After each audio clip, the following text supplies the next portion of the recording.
Hello, my name is Angela Buckley, and thank you for joining me for my talk, Murder in the Neighbourhood.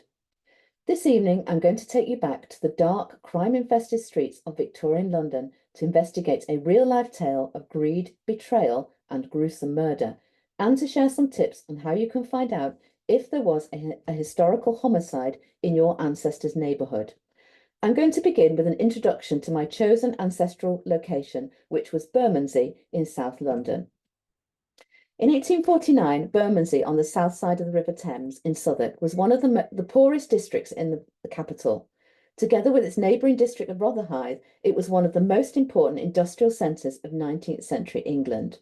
The ancient river stairs and waterways of Shad Thames had been transformed into one of the busiest cargo ports in Britain, with ships bearing exotic goods from all over the British Empire. It was also the centre of the leather tanning industry. However, life for the inhabitants was hard. Bermondsey was densely populated, with some 35,000 inhabitants crammed into tenements which housed 4 or 5 families in one dwelling. At the heart of the district was the infamous Jacob's Island, which was immortalised by Charles Dickens in his novel Oliver Twist. This unsanitary district became a breeding ground for deadly diseases such as cholera, typhus, and dysentery. And in the summer of 1849, yet another cholera epidemic gripped the community, leading to the loss of thousands of lives. My family's history is rooted in this time and place. William and Eleanor Corduroy had moved south of the river from Shoreditch in 1831 with their family of 4 sons. William found work as a hoop bender, making barrels for a local cooper. However, they did not fare well in their new home, as their new baby George died soon after their arrival. Over the next almost 2 decades, they had 9 more children, which brought the total to 14, 7 of whom died in infancy. William and Eleanor's 13th child, Joseph, was born in April 1849. He only survived for 3 weeks, and his death certificate revealed that he had died from malnutrition. The Corduroys were lodging in George Row, close to Jacob's Island. Journalist Henry Mayhew described the squalid, cramped lodgings along their street and the devastating effects of the disease on the residents, and he nicknamed the area the very capital of cholera. That summer, at the height of the epidemic, the Corduroys lost yet another son, this time their eldest, William, aged 24, who died at Guy's Hospital of fluid on the brain, which may have been caused by a tumour. As the Corduroy family struggled to survive and grieve their losses, they may have been distracted by a shocking murder that took place within their midst. On the 9th of August 1849, London dock worker Patrick O'Connor went missing. He was last seen heading across London Bridge to the home of Frederick and Maria Manning in Minver Place, New Weston Street, close to the Bermondsey Leather Market. When they realised that he was missing, his friends alerted the police, and PCs Henry Barnes and James Burton set out to find him.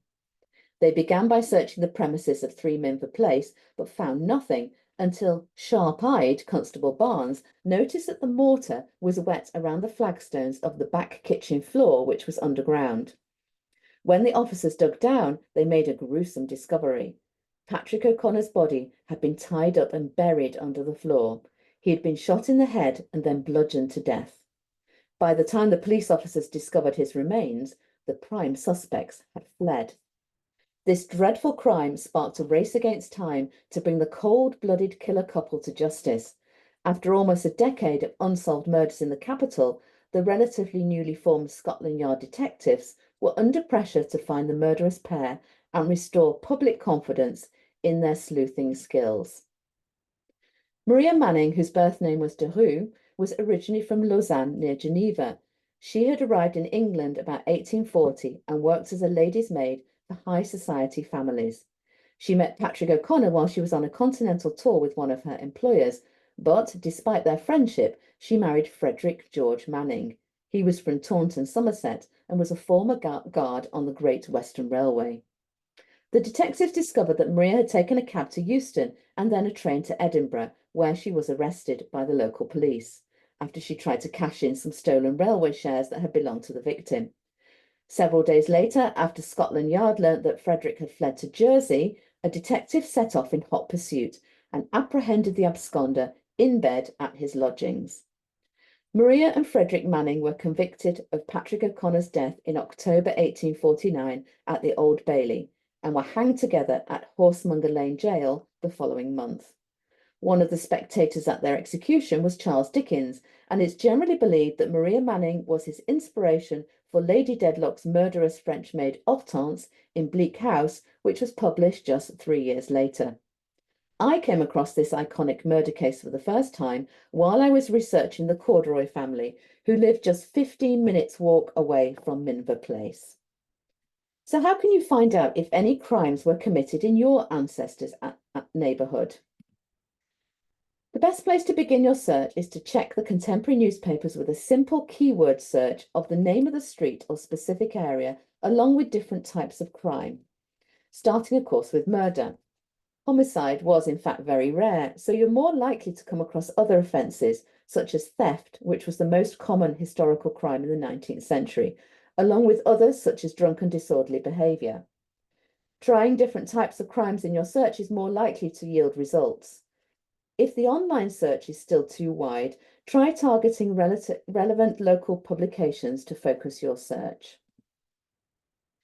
Family and local history societies and other interest groups often publish lists or accounts of localized crime cases.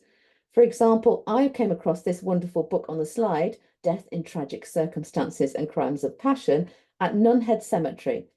And it's about the perpetrators and victims of crime who are buried there. It has a biography of each individual, including where they lived, as well as information about the criminal incident. Check out the local archives for collections about the relevant areas and maybe even specific streets. If you already know of a crime, you might be able to find some photographs of the location. For example, I found a photo of Minver Place in the Southwark archives. The Society of Genealogists Library can also be a good place to find old publications relating to local crime. And many of these have not been digitised, so it's worth going to the libraries and the archive centres to see if you can actually find physical copies. You can also enter street names into the search facility on online databases such as oldbaileyonline.org, which often refers to street names in the trial transcripts. You can also find some local historical crime maps online, such as a new one called murdermap.co.uk, which is currently compiling information about London crimes. Cambridge University is also creating online medieval murder maps, which so far covers London, Oxford, and York. Once you've discovered a crime in the vicinity of where your family lived, you might be interested in finding out more about it. If so, start with the online criminal records to see if you can locate the alleged perpetrator in the calendar of prisoners or prison registers. There are extensive collections on genealogy sites such as Ancestry and Find My Past, on which you can do a quick search. This will give you some basic information about the prisoner, maybe including a physical description and some biographical information, as well as the offence that they have or are alleged to have committed. Also, it's worth taking a look through the habitual criminals registers created by the Metropolitan Police in series MIPO 6, as they will give you the names and details of repeat offenders who may have lived in your ancestors' locality. Again, you can find them on genealogical sites such as Ancestry and Find My Past and at the National Archives. Although it was held by the Met, this was a national database and it may have information about individuals who lived outside of the capital. If you'd like to know even more details, you can access court records and some police records, particularly for the Met, in local archives and at the National Archives. A word of warning, though, that early trial records are rarely indexed and you have to search through boxes as pictured on the slide. But however, they are well worth checking out. Finally, when I'm researching a case, I like to use family history research to flesh out the history and lives of the main characters involved, so usually both the victims and the perpetrators, so that I can learn about their background and maybe even work out the motivation behind the criminal act. I also like to plot the crime scene on a map linked to my family member's home so that I can see the murder in the context of my ancestors' neighbourhood. So thank you so much for listening and good luck with your investigations. If you find a crime in your ancestors' community, please do let me know.